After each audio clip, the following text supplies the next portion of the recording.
guys, welcome back to the PCS world. How are you? I hope आप सब बहुत अच्छे हो, खुश हों और आपकी प्रिपरेशन बहुत अच्छे तरीके से चल रही हो। इसी उम्मीद के साथ ये ब्लॉग स्टार्ट हो रहा है और ये संडे का दिन है और टाइम दो से ज़्यादा हो चुका है। मैं भी छत पे आई हूँ नहा के। उससे पहले मैंने एक स्लॉट ले लिया था अपना रिवीज़न का, क्योंकि काफ़ी काम हो जाते हैं संडे को, इसलिए थोड़ा सा कम होता है मतलब और दिनों के मुकाबले पढ़ाई। लेकिन फिर मैं भी सोच रही हूँ थोड़ा सा धूप में बैठते हैं और उसके बाद फिर नीचे चलते हैं, लंच करके फिर अपना पढ़ाई स्टार्ट करेंगे। ये बहुत ज़्यादा इम्पोर्टेंट हो जाते हैं और चारों तरफ कपड़े कपड़े कपड़े फैले दिखेंगे आपको। और मैंने अपने सारे जूते आज ही धुल दिए और मुझे लग रहा है कि कल ऐसा ना हो कि मुझे कोई सा सूखा भी ना मिले तो मैं जिम कैसे जाऊँ फिर। बट कोई नहीं, अभी छत पे लेके आई हूँ ये फ्रूट्स जिनको हम अपने सूर्य देव के साथ एंजॉय करेंगे और आप भी हमारे साथ इनको एंजॉय कीजिएगा। और ये फोकस नहीं बन रहा है, बन चुका। So guys, this is the Sunday and I am going to, क्या बोलते हैं इसको, चूसने का इंग्लिश में, गन्ना चूसने का, जो भी होता हुआ गन्ना चूसने जा रही हूँ। आई एम गोइंग टू गन्ना चूसने। गन्ना चूसना दुनिया का सबसे बोरिंग काम, बट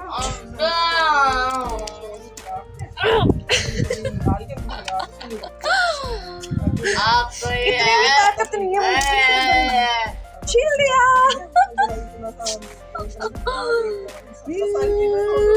तेरा मेरा दिल। सो फ्रेंड्स, हमने इतने सारे गन्ने चूस लिए और ये हमारा छोटू सा गार्डन जिसमें है कितना सुंदर green green coriander leaves and this is aloe vera and ये है करेले की बेल जो कि यहाँ तक फैल चुकी है। उस पर एक करेला भी आया था। और ये है एलोवेरा अगेन और यहाँ पे भी कुछ कोरिएंडर लीव्स एंड ये हमारा नींबू का पेड़ एंड ये है हिबिस्कस। छोटे छोटे प्लांट्स अभी नन्हे नन्हे इनमें भी लगे हैं एंड यहाँ पे भी, इसमें भी वही है शायद, ये कोरिएंडर लीव्स एंड ये तो मुझे बहुत क्यूट लगता है, सुंदर सा, बहुत प्यारा है। और ये एक सब्ज़ी है, बहुत ज़्यादा टेस्टी लगती है। इसकी सब्ज़ी हम कई बार बनाते हैं। इसके भी ना वो आते हैं इसमें, मतलब बीन्स टाइप, वो है ये उसकी बेल एंड ये कुछ फ्लावर्स, एवरग्रीन फ्लावर्स। और ये देखो ये वाला कितना सुंदर है प्लांट, इसकी पत्तियां बहुत खूबसूरत है। यहाँ पे भी एलोवेरा, हमारे यहाँ पे बहुत सारा एलोवेरा आपको मिल जाएगा और इसके फूल आ रहे हैं अभी इतने बड़े बड़े एंड ये बेल वहाँ तक फैल चुकी है पूरी नीचे तक एंड ये देखिए, look at this beautiful. And ये हमारे यहाँ का मौसम अभी इस तरह का दिख रहा है और ये मैं दिख रही हूँ। मैं जा रही हूँ अभी नीचे क्योंकि मुझे करना है अभी लंच। हाय गाइस, तो ये है संडे से नेक्स्ट डे का दिन एंड ये तो पता नहीं, ज़रूरत नहीं कि कौन सा दिन है। एंड वो व्लॉग ना कल मतलब बीच में मुझे रोकना पड़ा क्योंकि मैं थोड़ा बिज़ी हो गई तो फिर मैं बना नहीं पाई थी। तो आज के दिन मैं आपके साथ में ब्लॉग फिर से स्टार्ट कर रही हूँ। आई होप कि जो पीछे की क्लिप्स हैं आपको पसंद आई हैं और ये ब्लॉग आगे चल रहा है हमारा कंटिन्यू। तो अभी आप देख सकते हैं मैं यहाँ पे रूम में अपनी स्टडी को कर रही हूँ, बेडरूम में। एंड ये मेरा ज्योग्राफी चल रहा है और ज्योग्राफी में हम मतलब हमारा इंडियन ज्योग्राफी इंशाल्लाह कल तक तो फिनिश हो ही जाएगा। और अभी टाइम हो रहा है, जस्ट वेट, टाइम हो रहा है अभी 2:20 और ये दोपहर का भी टाइम है। और ये मैं कुछ इस तरह से कुछ मैंने मतलब ज्योग्राफी के भी कुछ इम्पोर्टेंट चीज़ें नोट की हैं। हालांकि ये जो है ना, ये टॉपिक जो है उद्योग है हमारा एंड विद्युत ऊर्जा है, सौर ऊर्जा है, नवीकरणीय ऊर्जा, गैर नवीकरणीय ऊर्जा, जल संसाधन, ये मतलब ना पेट्रोलियम, खनिज पदार्थ और ये फसलें, ये सब चीज़ें हमारे क्या देखो जो मतलब जो ट्रेडिशनल पार्ट है वो रहता ही है सेम, लेकिन ये करंट के हिसाब से हमारा चेंज होता रहता है। तो फिर अब हम क्या करें? हम पुराना डाटा तो नहीं पढ़ सकते। घटना चक्र में तो मेरे पास ये 2022 वाले घटना चक्र हैं और मतलब 2022 की रिपोर्ट होती तो हमारे लिए शायद लेटेस्ट होती, लेकिन ये नहीं है इसमें। तो इसमें 2021 तक के पेपर हैं। तो फिर मैंने यहाँ पे ये नया डाटा ना निकलवा लिया था, मुझे पीडीएफ से मैंने मतलब इसको हार्ड कॉपी में निकलवा लिया और मैं इससे इसका रिवीजन करती हूँ। इसमें कुछ चीज़ें पुरानी भी हैं तो वो मैं उनको स्किप कर देती हूँ। जैसे कि ये 2015 का मुझसे गलती से मतलब मुझे ये बोलना ही नहीं था उनको कि आप इसको प्रिंट कर देना, लेकिन कोई बात नहीं। तो फिर मैंने ना मतलब मैं कहना चाहती हूँ कि मैंने ये पुराना डाटा इसमें से ना पढ़ के मतलब ये चीज़ें क्या है, जैसे अब ये है श्वेत क्रांति का जनक, तो ये तो वही रहेंगे, तो बदलने से रहे, लेकिन दूध का उत्पादन तो बदलेगा ना। कि दूध का उत्पादन में पहले उत्तर प्रदेश पहले नंबर पे था और अब उत्तर प्रदेश दूसरे नंबर पे चला गया। तो हमें कहाँ से पता चला है? हमें लेटेस्ट रिपोर्ट से पता चला है। ये लेटेस्ट रिपोर्ट ना गर्मियों में आई थी अभी, जब पीसीएस का पेपर हुआ था उससे पहले ये रिपोर्ट आ गई थी। तो मतलब करंट से हमें अपडेट रहना पड़ेगा। मैं ये कहना चाहती हूँ कि ज्योग्राफी पढ़ने के लिए आपको करंट से बहुत ज़्यादा अपडेट रहना पड़ेगा ये सब चीज़ें पढ़ने के लिए। और जो ट्रेडिशनल पार्ट है वो तो वही रहता ही है। खैर, और आपकी प्रिपरेशन कैसे चल रही है? क्या क्या प्लानिंग्स हैं? एंड जैसे कि आर ओ में तो 2 महीने भी नहीं बचे हैं, तो कभी कभी ना मतलब इतना पढ़ने के बाद भी ना ऐसा डिमोटिवेशन सा आता है मन में कि पता नहीं क्या होगा, एग्ज़ाम कैसा होगा। और हालांकि करंट अफेयर्स से भी मैं बिल्कुल अपडेट रहती हूँ। जो मेरे मतलब कंटिन्यू व्यूअर्स हैं उनको सबको पता ही है कि करंट अफेयर्स तो मैं मतलब कभी स्किप नहीं करती। लेकिन फिर भी उसके बाद भी मुझे ऐसा लगता है पता नहीं क्या होगा।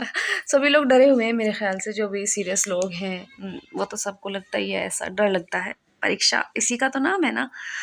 तो जो भी होगा साथ चलेंगे, साथ पढ़ेंगे, साथ आगे बढ़ेंगे, है ना। तो अभी करते हैं अपना स्टडी कंटिन्यू। फ्रेंड्स, अब हम बात कर लेते हैं कुछ इम्पोर्टेंट पॉइंट्स पर, जो कि हमारे एग्ज़ाम में आने की 90% तो संभावना बनी ही रहेगी। इस टॉपिक से मतलब क्वेश्चन आएगा। तो जैसे कि मैंने आपको अभी दिखाया है कि ना मैंने ये मतलब ये कुछ डाटा है जो मतलब रिसेंट का 2022 का डाटा है, मैंने सारा ऐसे मतलब पीडीएफ से निकलवा लिया था अपनी हार्ड कॉपी में। तो इसमें आज हम महारत्न कंपनियों के बारे में बात करेंगे। ये 2022 का है, लेकिन मैंने इसको अपडेट कर दिया है 2023 तक, ठीक है। तो जैसे कि हमें पता था कि 2022 तक हमारे पास भारत में 12 जो है वो महारत्न कंपनियां थी। तो अभी हमारे पास कितनी कंपनियां हो गई? अभी हमारे पास जो 13वीं कंपनी को दर्जा मिला है ना उसका महारत्न कंपनी का, वो है ऑयल इंडिया लिमिटेड, OIL। और ये पहले नवरत्न कंपनी थी। सो मैं आपको एक बात बताना चाहती हूँ कि किसी भी कंपनी को महारत्न कंपनी में आने के लिए सबसे पहले तो उसका नवरत्न कंपनी का दर्जा उसको प्राप्त होना चाहिए। तो ये ऑयल इंडिया लिमिटेड पहले क्या थी? एक नवरत्न कंपनी थी, लेकिन अब ये क्या हो गई है? महारत्न कंपनी हो गई है। तो हम ना मतलब ये तो हमें याद करनी ही है। मतलब पहली जो कंपनीज हैं जैसे कि ONGC, Indian oil corporation limited, SAIL है, भेल है, बहुत सारी इसमें गेल है, BPCL, HPCL, काफ़ी सारी कंपनीज हैं। इनको तो हमें लर्न करना ही है, लेकिन ये करंट वाले का आप ज़्यादा ध्यान रखना कि यहाँ से क्वेश्चन पुटअप हो सकता है। तो इसकी जो स्थापना हुई थी वो 1959 में हुई थी। उसका मुख्यालय भी यूपी के नोएडा में है, लेकिन जब ये मतलब इसका जो पंजीकृत कार्यालय कहाँ है? वो दुलियाजन, असम में है। और इसके जो अभी अध्यक्ष हैं वो हैं सुशील चंद्र मिश्रा। तो अभी हम बात कर लेते हैं कि महारत्न कंपनी बनने के लिए आपको मतलब इसके क्या क्या क्राइटेरिया हैं। तो लगातार 3 वर्षों में 5,000 करोड़ का ये प्रॉफिट कमा चुकी हो, मतलब पिछले 3 वर्षों में, और जो अभी का चल रहा है वो भी जोड़ के। और उसकी नेट एसेट्स कितनी हो? 3 ईयर की नेट एसेट्स हो इसकी 15,000 करोड़, या फिर इसका पास जो है इसका 25,000 करोड़ का जो है ये ईयरली इसका वो होना चाहिए, टर्नओवर होना चाहिए। इसकी ये शर्तें हैं। अब हम थोड़ी सी बात कर लेते हैं नवरत्न कंपनी पर। इसमें नवरत्न तो नहीं दिया है, लेकिन मैं आपको बता रही हूँ कि अभी ना नवरत्न कंपनियाँ हमारे पास थी। और ये जो है ना ONGC, ये हमारी 13वीं नवरत्न कंपनी बनी थी, सॉरी 14th बनी थी ये। और इसके बाद अभी हमारे पास देश में 16 नवरत्न कंपनियां हो चुकी है। तो जो 2 नई बनी है ना, तो अक्टूबर 2023 में रेलवे की जो 2 कंपनियां हैं, एक है राइट्स लिमिटेड, एक है इरकॉन लिमिटेड, इन दोनों को अभी नवरत्न कंपनी का दर्जा मिला है। तो अगर आपसे क्वेश्चन आएगा ना एग्जाम में, तो हमें मतलब कि देश में यही पूछ सकता है कि आप पता स्टेटमेंट में ऐसे क्वेश्चन दे दे कि अभी फिलहाल तो जो है महारत्न कंपनियों की संख्या 13 है और उसकी 15 हो गई है, 14 हो गई है। लेकिन हमें ध्यान रखना है कि महारत्न कंपनी अभी हमारे पास 13 हैं और नवरत्न कंपनी हमारे पास 14 है, सॉरी 16 हैं। तो कितनी है? 16th है। तो नई कौन सी बनी है रिसेंटली में, तो राइट्स लिमिटेड और इरकॉन लिमिटेड, ये ध्यान रखना है। तो नवरत्न कंपनियों के बारे में बात कर लेते हैं थोड़ा सा। इसका क्या क्राइटेरिया है, मतलब नवरत्न की कैटेगरी में जाने के लिए, तो 3 वर्षों का टर्नओवर इसका 25,000 करोड़ होना चाहिए। और इसका क्या होना चाहिए था, इसका टर्नओवर मतलब इन्होंने ईयरली दिया है तो 25,000 करोड़, यानी कि इसका 75 मतलब करोड़ होना चाहिए 3 वर्षों में अगर लगाएं तो, और इसका 25 होना चाहिए। और इसका 3 वर्षों का प्रॉफिट या तो 2500 करोड़ हो, और यहाँ पे इसमें क्या था कि इसमें 5,000 करोड़ हो, तो मतलब इससे आधा प्रॉफिट है अगर इसके पास, महारत्न कंपनी से आधा है, तो ये नवरत्न कंपनी का दर्जा मिल जाएगा। आई होप गाइस की वीडियो आपको पसंद आई होगी, और पसंद आए तो प्लीज़ मेरे चैनल को लाइक शेयर सब्सक्राइब करना ज़रूर से कर दीजिएगा, एंड मत भूलिएगा प्लीज़। एंड मिलती हूँ आपसे कल एक नए व्लॉग के साथ। और मुझे पता है कि व्लॉग्स बहुत ज़्यादा लेट आ रहे हैं, और आप लोग इस बात को लेकर टेलीग्राम पे मुझे मैसेज आए थे कि आप व्लॉग क्यों नहीं डाल रहे हो, तो थोड़ा सा बस बिज़ी हूँ आजकल। एंड इंशाल्लाह लेकिन मैं ट्राई करूँ कि मैं रोज़ आपके लिए व्लॉग बनाऊँ अच्छा, और मतलब जो कि एंटरटेनिंग तो हो ही, उसके साथ साथ नॉलेजफुल भी हो। तो मैं मतलब ये सब चीज़ें ना छोटी छोटी इसलिए आपके साथ में शेयर करती हूँ कि मेरा तो रिवीजन हो ही जाएगा, इस तो आपका भी रिवीजन हो जाएगा, है ना। तो चलिए फिर कल मिलती हूँ आपसे नए व्लॉग के साथ। ओके, तब तक के लिए अपनी बेस्ट विशेज़ में मुझे याद रखिएगा, एंड तैयारी करते रहिएगा, पढ़ते रहिएगा, और अपने स्वास्थ्य का बहुत ध्यान रखिएगा। Bye bye.